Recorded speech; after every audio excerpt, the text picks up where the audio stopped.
हरे हरे राम राम राम हरे हरे। श्री गुरु प्रेमानंद श्रीमद निताय गौर हरि बोल। श्री गुरु प्रेमानंद श्रीमद निताय गौर हरि बोल। श्री गुरु प्रेमानंद श्रीमद निताय गौर हरि बोल।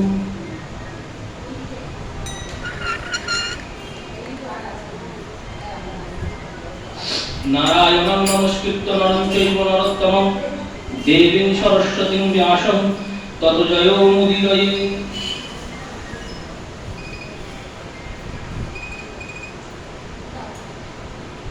भक्त गोष्ठी संगे चैतन्य जय जय शुनिले चैतन्य कथा भक्ति लभ्य হয়।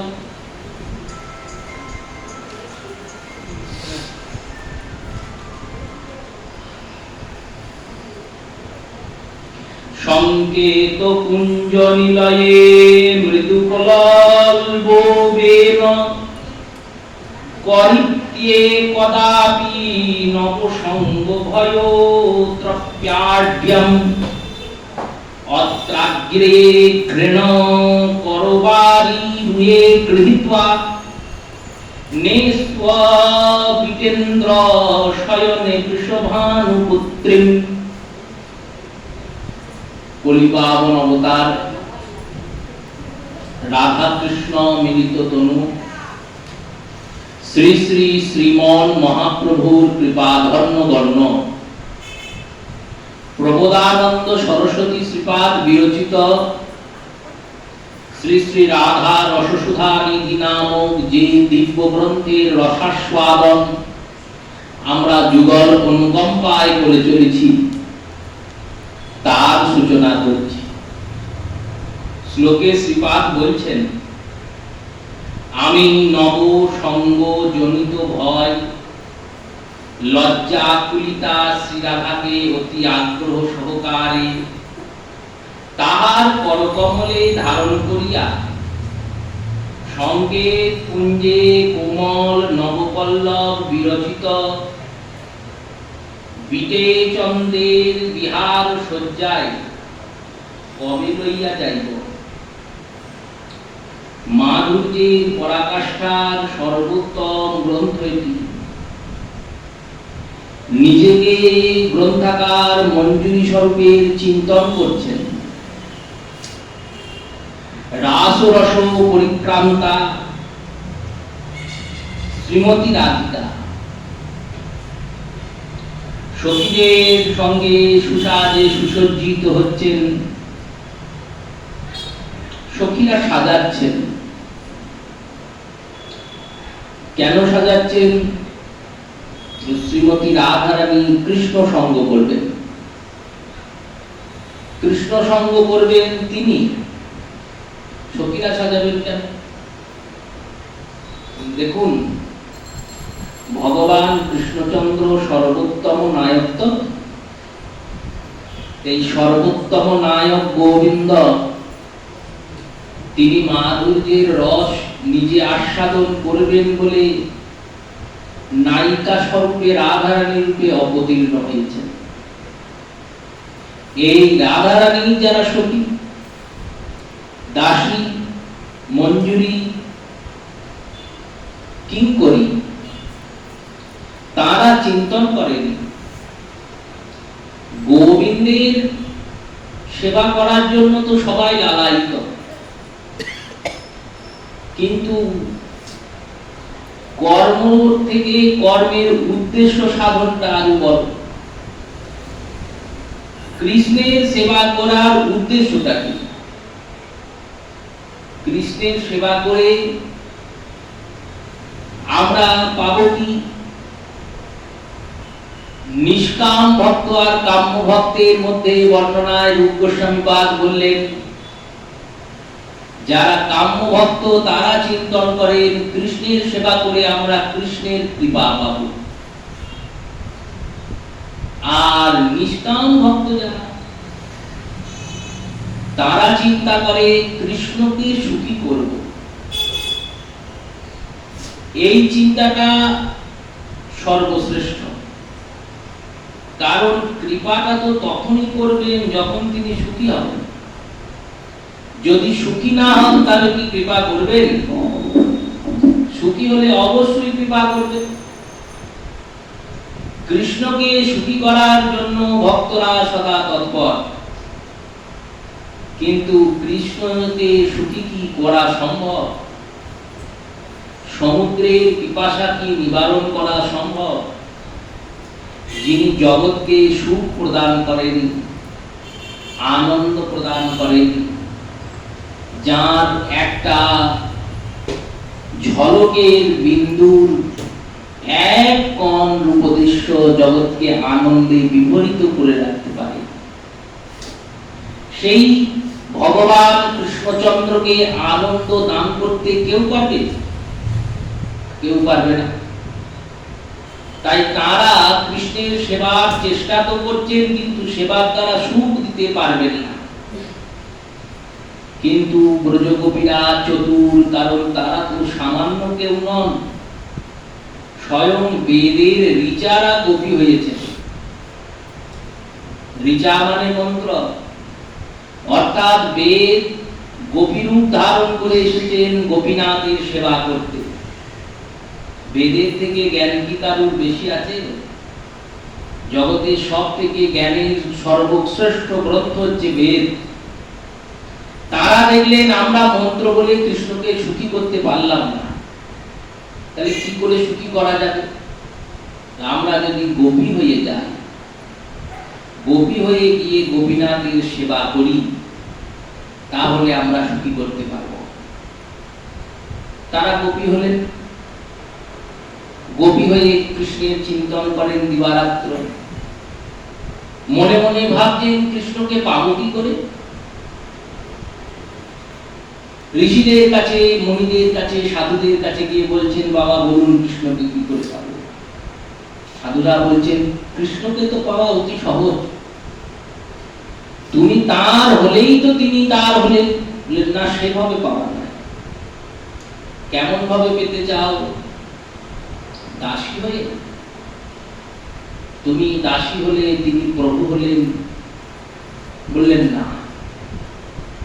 তাহলে কি সখার পেয়ে তুমি বন্ধু ও বন্ধু? বললেন না। তাহলে কি পিতা মাতার পেয়ে?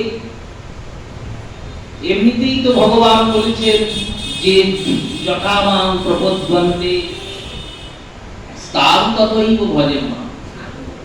কৃষ্ণের প্রতিজ্ঞা আছে এক অনাদিকাল হইতে। যখন জগৎ ছিল না তখন ভগবান এই প্রতিজ্ঞা করে বসে আছে। কৃষ্ণের প্রতিজ্ঞা আছে এক অনাদিকাল হইতে, যে আমায় জয়ীছে ভজে আমি ভজিত হইছি। তুমি সম্পর্কটা ঠিক করো, ঠিক করে ভজনা করো, ওই সম্পর্কটা রক্ষা আমি করব। গোবিন্দ ঘোষ গোপীনাথকে পুত্র করলেন,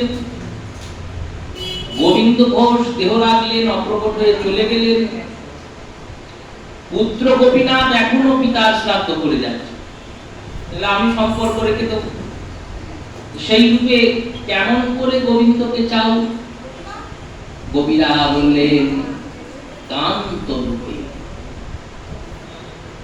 স্বামী রূপে তো চাই, কিন্তু কেমন স্বামী?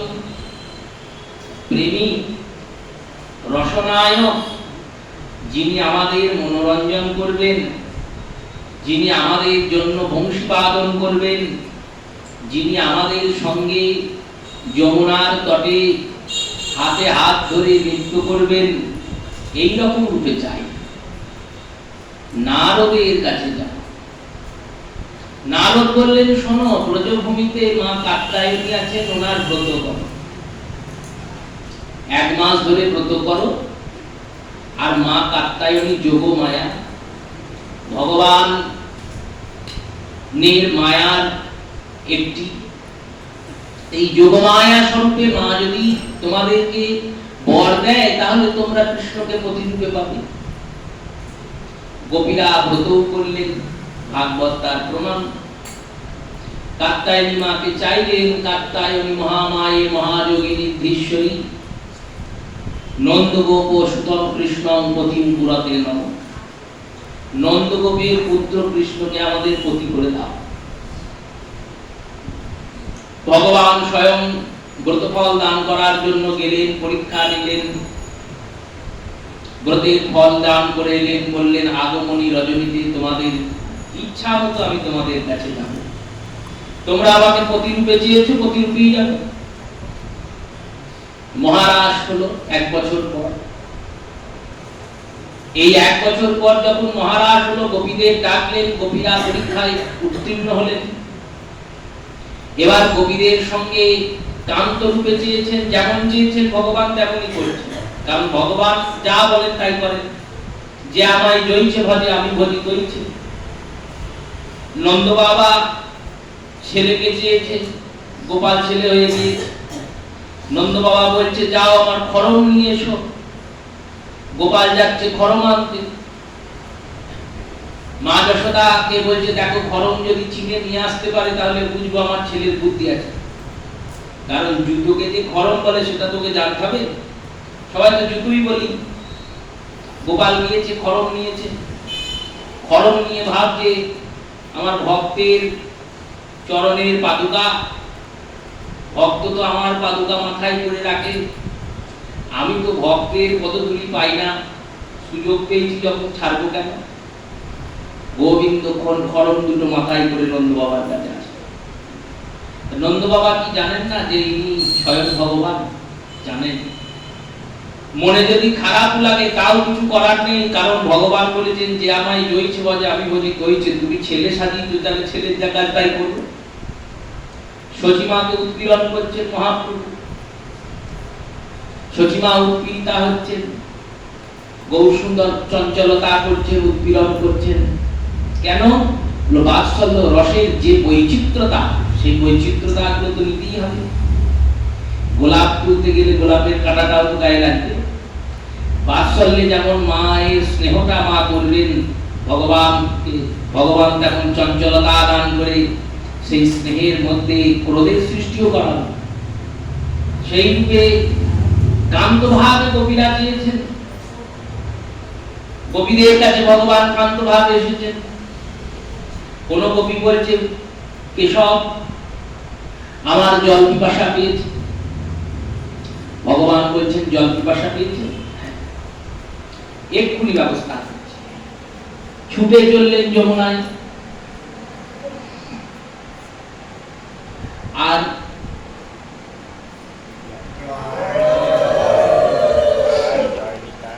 ছুটে চললেন যমুনায়। যমুনাতে গিয়ে পদ্মের পাতার দোনা তৈরি করে তাতে জল নিয়ে গিয়ে গোপীকে দিলেন, এনাও জল। গোপী জল পেলেন। কোন গোপী বলছেন আমি আর চলতে পারছি না, অনেক হেঁটেছি। ভগবান বলছেন বেশ আর হাঁটতে হবে না, এক কাজ করো আমি তোমায় কোলে করে নিয়ে যাই। গোপীকে কোলে করে নিয়ে যাচ্ছে। কোন গোপী বলছেন আমি একটু পান খাবো গো। ভগবান বলছেন বেশ বেশ আমি সেজে দিচ্ছি। সেজে দিচ্ছেন, পান কাপড় সেজে দিয়ে দিচ্ছেন, গোপী পাচ্ছে। কোন গোপী তিনি বলছেন আমার পায়ে বড্ড ব্যথা করছে, খুব নেচেছি না। ভগবান বলছে বেশ তুমি সহ আমি পাঠিয়ে দেব। স্বামী রূপে তো এগুলো হবে না, এগুলো কান্ত রূপই হবে। আর কান্ত রূপই চেয়েছেন তারা। কান্ত মানে যিনি রসনায়ক, মনোমত নায়ক যিনি, সেই রসনায়ক গোবিন্দ তিনি এই কর্মগুলো করছেন। গোপীরা এটা আগে অনুভব করছে, কিন্তু অনুভব করতে করতে কৃষ্ণ প্রাপ্তির অহংকার চলে এসেছে। তারা মনে মনে ভাবছেন আমরা কৃষ্ণকে পেয়ে ফেলেছি, আমরাই সব থেকে বড় ভক্ত, আমাদের উপর রাখতে। এই যেই অহংকার এসেছে গোবিন্দ চলে গিয়েছেন, অন্তর্ধান হয়েছেন। আর কৃষ্ণকে এইরকম ভাবে সেবা করানো দেখে রাধারানী ব্যথিত হয়েছে।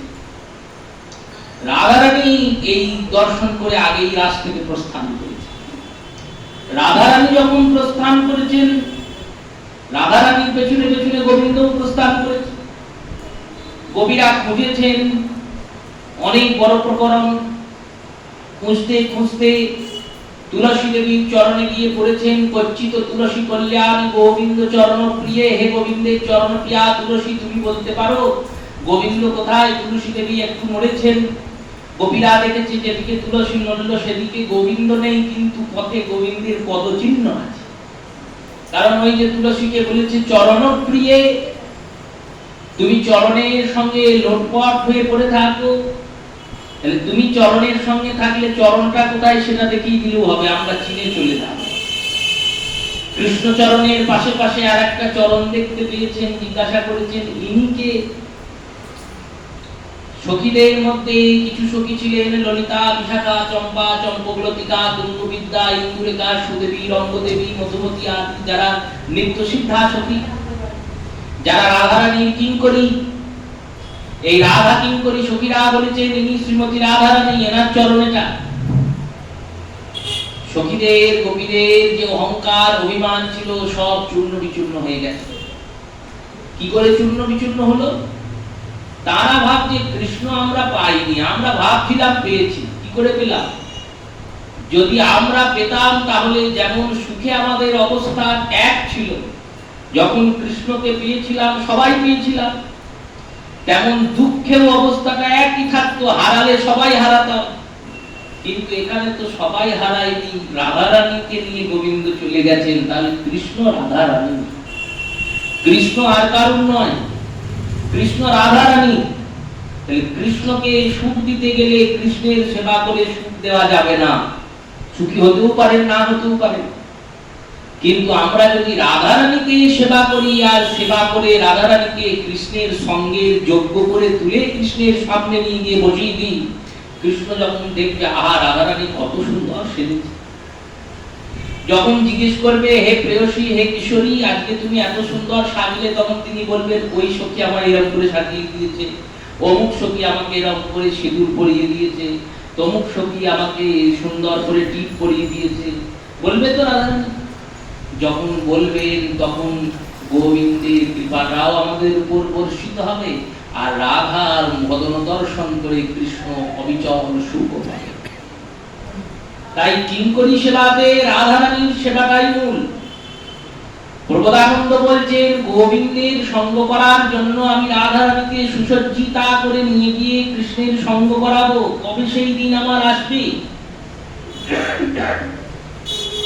আজকে রাসরস পরিশ্রান্তা রাধারানী বসে আছেন, সখীরা সাজাচ্ছেন জয় জয় রাধিক শরণ তোহারি, বৈছন আরতি যাই বলিহারি, বেশ বানাও যত সহচরী, রতন সিংহাসনে বৈঠল গৌরী, রতন জড়িত মানি মৌনিক মতি, ঝলমল আভরণ প্রতি অঙ্গে জ্যোতি, চুয়া চন্দন অঙ্গে দেয় ব্রজবালা, বৃষভানু রাজনন্দিনী বদন উজালা।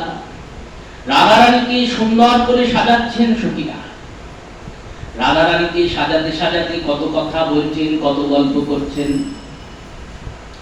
সখীদেরকে রাধারানী কত কি বলছেন, সখীদেরকে কৃষ্ণ কথা শোনাচ্ছেন।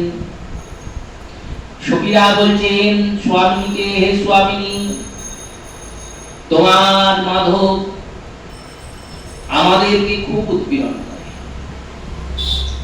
তোমাকেও তো উৎপীড়ন করে, এত কাঁদায়, তাও তুমি ওকেই কেন ভালোবাসো? রাধারানী বলছেন বধূ সকলই আমারই দোষ।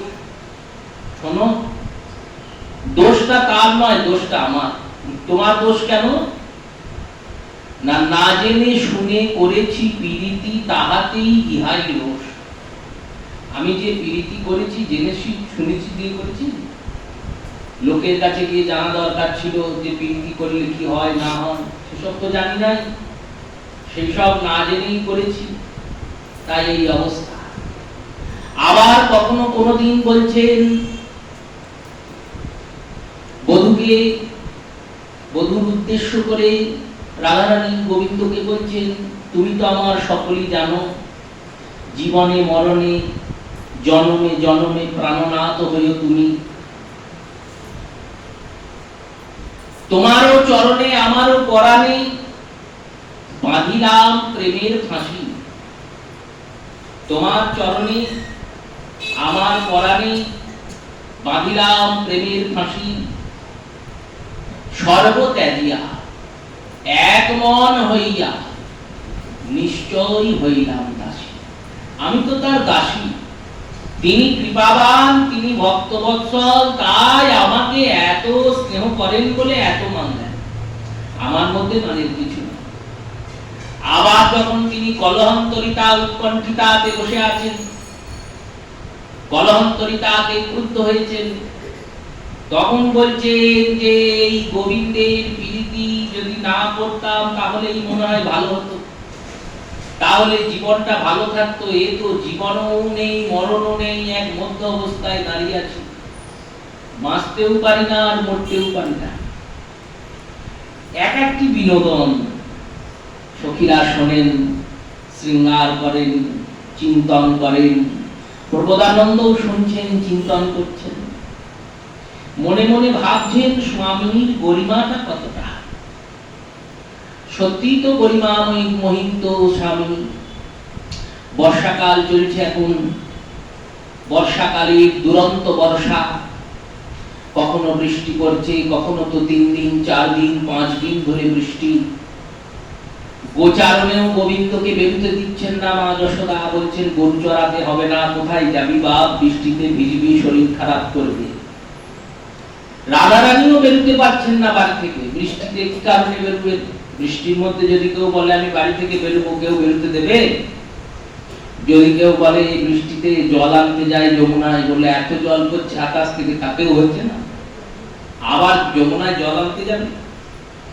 রাধারানীও বেরোতে পারছেন না, গোবিন্দও বেরোতে পারছেন না। আর এই বর্ষাকালে শ্রীমতী তিনি বৃষভানুপুরে থাকেন। বৃষভানু রাজা যেই বর্ষা পড়ে অমনি রাধারানীকে নিয়ে চলে আসে। নিয়ে আসার পরে শ্রাবণ ভাদ্র, ভাদ্র মাসে পয়লা ভাদ্র অগস্ত্য যাত্রা, ভাদ্র মাসে রাধারানীর জন্ম উৎসব, তাই জন্ম উৎসব ভাদ্রে, তাই ভাদ্রে তো আনানো যাবে না, তাই শ্রাবণে নিয়ে আসে। শ্রাবণে শ্রীমতী আসেন। শ্রাবণে কখনো কখনো সখীদের অছিলা করে সোমবার সোমবার গিয়ে শিবের মাথায় জল ঢালেন। যে শিবের মাথায় জল ঢালতে গেলেও শিব শেখর নটবর রাজ কৃষ্ণচন্দ্রের দর্শন পেতে পারে। সেই শ্রাবণে আসেন, ভাদ্রে থাকেন, শ্রাবণ ভাদ্র আশ্বিন অম্বিকা পূজা, কার্তিকে দীপাবলি পার করে অগ্রহায়ণে নবান্নে রাধারানী নবান্ন করে চলে যান জামঠে। এটা অষ্টকালীন লীলাতে গৌর লীলাস্মরণ গুটিকা, রাধাকৃষ্ণ লীলাস্মরণ গুটিকাতে সিদ্ধ জগন্নাথ দাস বাবা ও সিদ্ধ গোবর্ধন দাস বাবা এই রূপই রচনা করেছে। যাই হোক, শ্রীমতী আছেন এখন বৃষভানুপুরে। কৃষ্ণচন্দ্র 3 দিন রাধারানীর দর্শন পাননি, 3 দিন অনবরত দৃষ্টি হয়েই যাচ্ছে। ঘরের মধ্যে একবার এই পারে যাচ্ছেন, একবার ওই দিকে আসছেন, এদিক ওদিক করছে। সকালের মধ্যে মধুমঙ্গল গিয়ে উপস্থিত হয়েছে, কারণ এ বেটা নন্দগ্রামেরই বাসিন্দা, বাকিরা তো নন্দগ্রামের লোক নয়। মধুমঙ্গল গিয়ে বলছে কানাই এত উতলা কেন, কি হয়েছে? কৃষ্ণ বলছে বুঝতে পারছিস না কি হয়েছে, তোদের কি আবার নতুন করে সব খুলে খুলে বলতে হবে? মধুমঙ্গল বলছে হ্যাঁ বুঝতে পারছি, তোকে একটা কথা বলবো, বলো। যদি গঙ্গার কাছে পথিক যেতে না পারে, তাহলে তার গঙ্গার স্নানের পিপাসাটা মিটবে কি করে? তুমি তার কাছে, তিনি তোমার কাছে আসতে পারছেন না, তুমি তো তার কাছে যেতে পারো। গোবিন্দ বলছেন কিভাবে যাব?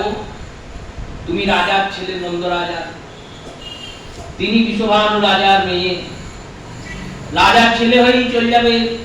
তোমার বাবার বন্ধু বৃষভানু রাজা, বৃষভানু তোমার কাকা হয়। বৃষভানু কাকা এলাম তোমার বাড়ি, 2 দিন থাকবো, এই বলে গিয়ে থাকুগা, খাওগা, থাকা হবে, খাওয়া হবে। বলে হ্যাঁ হবে ঠিকই, কিন্তু রাধা দর্শন যে হবেই তার তো কোনো নিশ্চয়তা নাই, কারণ রাধারানী তো অন্দর মহলে থাকবে আর আমি পুরুষ, আমি গেলেই বৃষভানু কাকা আমাকে বাইরে মহলে রেখে দেবে।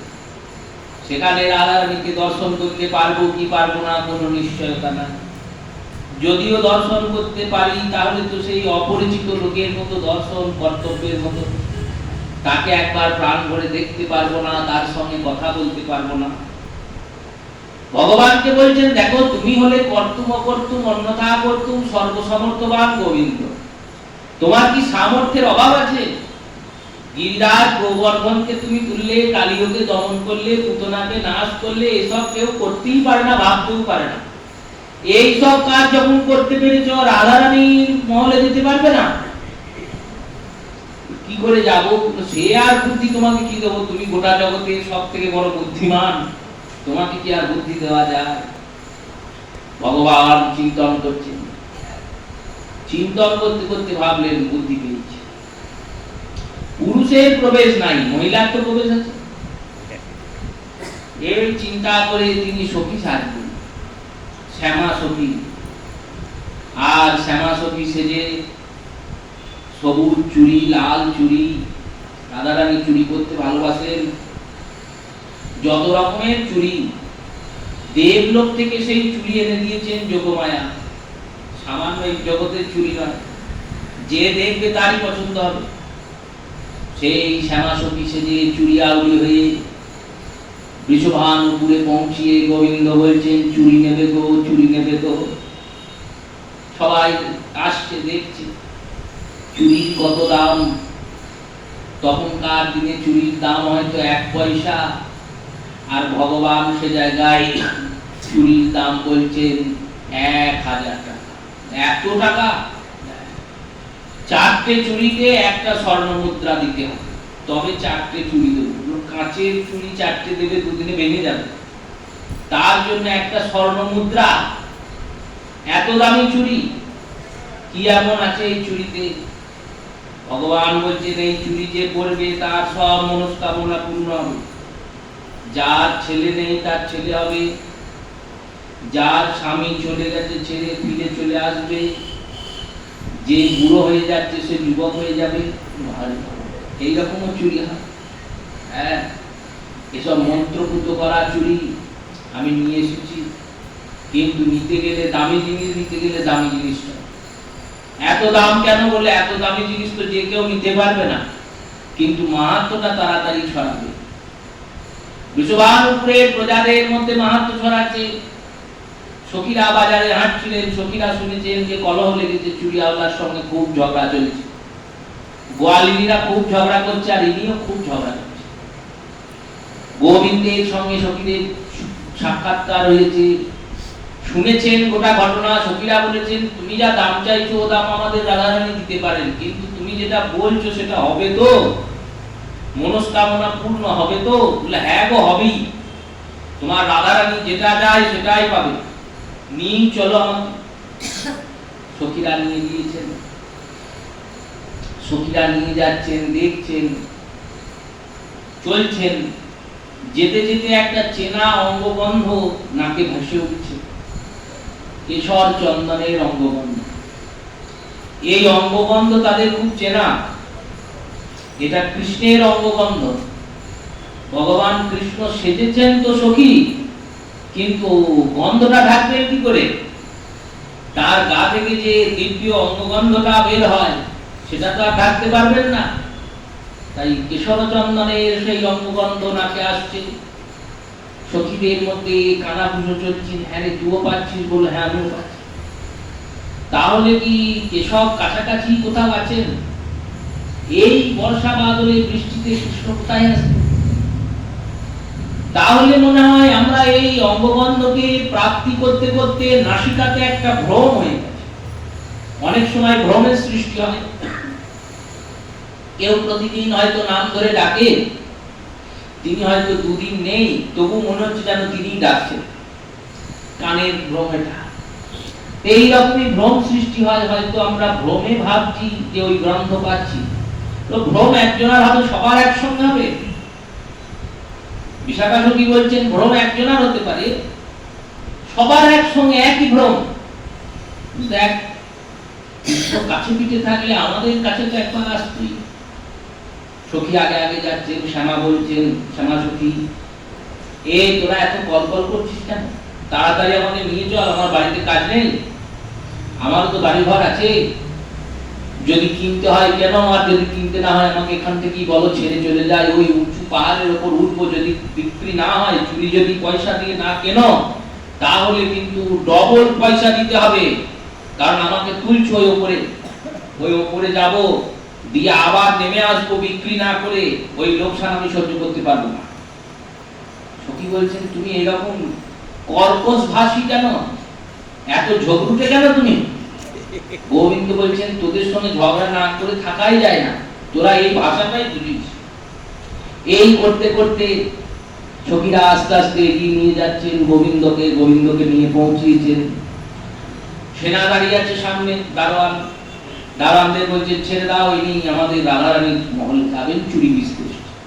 সখীদের সঙ্গে আর তো কেউ চেকই করবে না, চেকের কোনো ব্যাপারই নেই, কারণ সখীরা নিয়ে যাচ্ছেন ভগবানকে। ভগবান ভাবছেন, বেশ তোমার লাভ বাবা, আমাকে আর কেউ করবেও না, চেকও করবে না, একবার আমি রাধারানীর মহলে গেছি। সোজা ছুটি গিয়ে রাধারানীর মহলে পৌঁছিয়েছেন। পৌঁছে গিয়ে দেখছেন রাধারানী শয্যাতে মুখটা ঢেকে কাঁদছে, নয়ন থেকে এক ফোঁটা করে জল পড়ছে। সখীদেরকে বলছেন, তোরা এলি, আমি একটা জিনিস চিন্তা করছিলাম, জানিস তো? সখীরা বলছেন, কি জিনিস? এই পুষ্পের যে মালা আমরা গোবিন্দকে গেঁথে পরাই, এই মালাতে যে ফুলগুলো ব্যবহৃত হয়, সেই ফুলগুলোও তো কোনো কোনো গাছে ফোটে। ওরা যদি গাছের মায়া ত্যাগ না করে, তাহলে কি কৃষ্ণের গলায় মালা হয়ে দুলতে পারবে?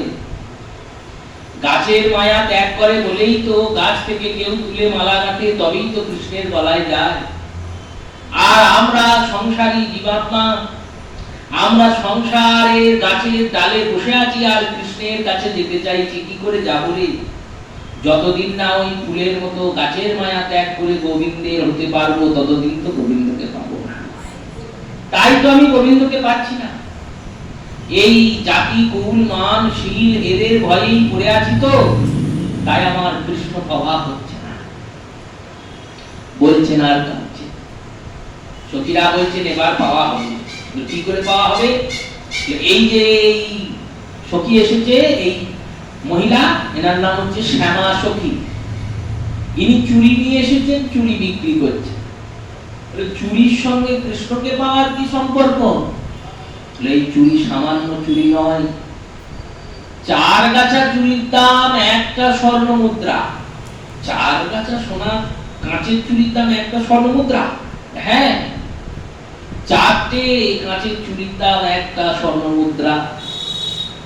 4টে চুরির দাম 1টা স্বর্ণ মুদ্রা কি করে হয় রে? বললো, না না, সামান্য চুরি নয়, এই চুরি হচ্ছে সর্ব মনস্কামনা সিদ্ধ চুরি। যে পড়বে তার সব মনস্কামনা পূর্ণ হবে। রাধারানী এবার শ্যামা সখীকে জিজ্ঞেস করছেন। গোবিন্দ মনে মনে ভাবছেন, এতক্ষণ আমি বহু লোককে টুপি পড়লাম, কিন্তু এইবার কি হবে? এইবার রাধারানীকে টুপিটা পরাবো কি করে? সর্বপ্রথম তিনি ঘোমটা দিয়ে বসেছেন, মুখটা দেখাবেন, মুখটা দেখলে বিপদ আছে, চিনে ফেলতে পারে। রাধারানী বলছেন, আরে এত লজ্জা কিসের? তুমিও নারী, আমিও নারী, এখানে যারা আছে সবাই নারী, তা আমাদের মধ্যে এইরকম লজ্জা করায় ঘোমটা দেওয়ার তো কিছু নেই। শ্যামা সখী বলছেন, না না, আমার গুরুদেবের নিয়ম, আমার গুরুদেব বলে দিয়েছে, যাকে এই চুরি পরাবে তার মুখ তুমি দেখতে পারবে না, তাই আমি ঘোমটা দিয়ে বসেছি। রাধারানী বলছেন, তোমার চুরি এইরকম করে সিদ্ধ কি করে হলো? তিনি বলছেন, আমার চুরিতে আমার গুরুদেব একটা মন্ত্র দিয়েছিলেন, সেই মন্ত্র জপ করে করে এই চুরিগুলোকে সিদ্ধ করা, সেই সিদ্ধ চুরি। আচ্ছা, যদি সবার মনস্কামনা পূর্ণ হয়, চতুরতা বৈষ্ণবের লক্ষণ তো, যেইজন কৃষ্ণবাদে সে বড় চতুর। এক জ্যোতিষী বটতলায় বসে ভাগ্যের বিচার করছে আর বলছে এই পাথর নিয়ে যাও, এই হবে ওই হবে তাই হবে। আর এক বৈষ্ণব গিয়েছে, গিয়ে বলছে তুমি যদি সবার ভাগ্যের বিচার করতে পারো তা নিজেরটা আগে করলে না কেন? নিজেরটা আগে করে তো নিজে সব ঠিক করে নিতে। তেমনই রাধারানী বলছেন যদি মনস্কামনা পূর্ণই হয় তাহলে তুমি চারটে পড়লে তোমার মনস্কামনায় তাহলে পূর্ণ হয়ে যাবে। তোমার চুরিও বিস্তি হতো না, লোকের দরজায় দরজায় গিয়ে আর এইরকম এত পরিশ্রম করতে হতো না। গোবিন্দ দেখছেন তো মহাত্মাদের বললাম, বলছেন দেখো যেমন ওঝা নিজের মন্ত্র সবাইকে ঝাড়তে পারে কিন্তু নিজেকে আর ঝাড়তে পারে না, তখন অন্য ওঝা লাগে। তেমনি এই চুরি দিয়ে আমি সবার মনস্কামনা পূর্ণ করতে পারবো কিন্তু আমার মনস্কামনা পূর্ণ। রাধারানী বলছে ভালো, তুমি বলছো সত্যি করে বলছো? রাধারানীকে বলছেন তোমার মনস্কামনা কি? বললেন আমার তো একটাই মনস্কামনা, আমি যাকে সর্বস্ব দিয়েছি দেহ মন জীবন সব, সেই সর্বেশ্বর জ্ঞানকারী পরমাত্মা সচ্চিদানন্দ গোবিন্দ যেন জন্মে জন্মে আমার অহংকার, এটাই তো আমার মনস্কামনা। ভগবান বলছেন বেশ, তোমার এই মনস্কামনা পূর্ণ হবে কিন্তু তার জন্য দুটো কাজ করতে হবে। এগুলো কি কি? প্রথম হচ্ছে এই চুরি পরতে হবে, আমি পরিয়ে দেবো। আর দ্বিতীয় যখন চুরি পরাবো তখন তুমি আর আমি ছাড়া এই ঘরে কেউ থাকবে না, এই সখীর দল থাকলে হবে না, তাহলে কাজ করবে না। চুরি পরানোর সময় আমি কিছু মন্ত্র বলবো, সেগুলো তুমি শুনলে ক্ষতি নেই কিন্তু সবাই শুনলে কাজ করবে না। সখীরা বলছেন বেশ বেশ তাই হবে। ললিতা বলছেন আচ্ছা তোমার মতো চুরিওয়ালা তো আমি জন্মে কোনোদিন দেখি নাই, এত দামি চুরি, তার উপর এত নিয়ম, এত এই একটার পর একটা তুমি বের করে যাচ্ছ। ভগবান বলছেন বেশ বেশ বুঝতে পেরেছি তোমাদের আমার উপর বিশ্বাস নেই, আমি বাবা চললাম, আমার টাকা মিটিয়ে দাও, এত উঁচুতে রেখে এসছো, পয়সা মিটিয়ে দাম চলবে। রাধারানী বলছেন না না দাদা, যদি এটা হতেও তো পারে, বলা তো যায় না, তোরা এক কাজ কর, দরজাটা ভেজিয়ে বাইরে দাঁড়াবি, যদি কোনো রকম অসুবিধা কিছু বুঝতে পারিস তাহলে সঙ্গে সঙ্গে দরজা খুলে ঢুকে পড়বি। ঠিক আছে। দরজা ভেজিয়ে সখীরা বাইরে দাঁড়িয়েছে, সখীরা কথা বলছে, আলোচনা করছে নিজেদের মধ্যে। আচ্ছা এই চুরিওয়ালাটা কে বলতো? বিশাখা বলছে আমার কিন্তু ওর লক্ষণ ঠিক লাগছে না জানিস তো প্রথম থেকেই। চিত্রা বলছে আমারও তাই, একজন অচেনা মহিলা, তিনি এত কথা বলছেন, এত এরকম করছেন। চন্দা বলছেন ওই সেই গন্ধটার কথা ভুলে গেলি না? হ্যাঁ গন্ধটা তো এখনো দেখ, গন্ধটা কিন্তু রাধারানীর ঘর থেকে আসছে। সখীরা বলছে তাহলে কি উনি এই কাজ করেছেন? বিশাখা বলছে কিছু সন্দেহ তো নাই, উনি তো সবই পারেন, এর আগেও তো বহুবার এরকম অনেক কিছু হয়েছে, কখনো বাজিগর সেজে আসে, কখনো নাপিতানি সেজে আসে, কখনো কুলাবি সেজে আসে। 3 দিন দর্শন হয়নি, কৃষ্ণ করতেই পারে, কৃষ্ণকে বিশ্বাস নেই। রাধারানী তবু ধৈর্য ধরে বসে থাকবেন, কারণ তিনি ভক্ত, ভক্ত ভগবানের জন্য ধৈর্য ধরে জন্মের পর জন্ম অপেক্ষা করেন, কবে কৃষ্ণ কৃপা করবে, কবে কৃষ্ণ কৃপা করবে। কিন্তু কৃষ্ণের অত ধৈর্য নাই, তিনি ভক্তের জন্য মন্দির ছেড়ে, ঘর ছেড়ে, ধাম ছেড়ে ছুটে গিয়ে ভক্তকে করে করেন। কৃষ্ণের ধৈর্য নাই, তিনি করবেন। তাহলে এক কাজ করি, দেখি ভেতরে কি হচ্ছে।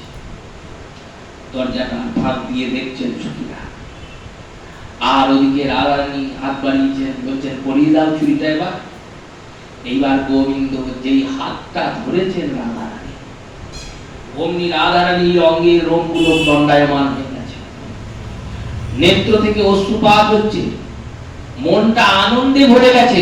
এই স্পর্শটা আমার অতি চেনা, এ তো সামান্য স্পর্শ নয়।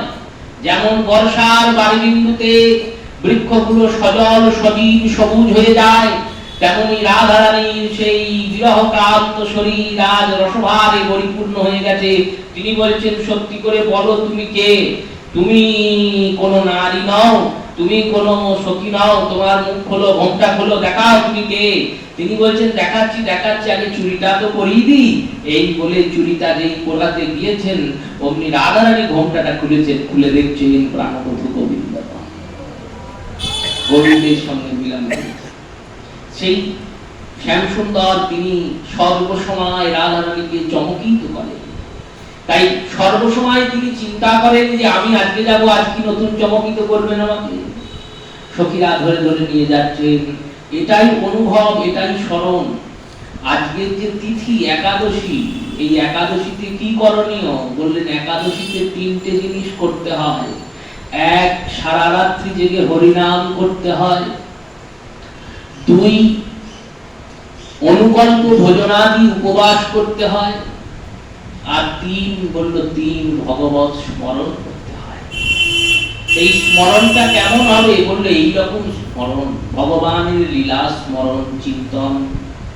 সেই লীলা স্মরণ চিন্তন করতে করতে যাতে আমরা গৌর গোবিন্দ চরণে যেতে পারি, এই রূপবিলাস যুগল চরণে জানিয়ে প্রত্যেক শ্রোতা মাতা ভক্ত বৈষ্ণব চরণে প্রণাম পূর্বক অদ্যকাল হরিকথা উৎসব শ্রী গুরু প্রেমানন্দে সীতারাম নিতাই গৌর হরি বল। জয় জয় রাধে কৃষ্ণ।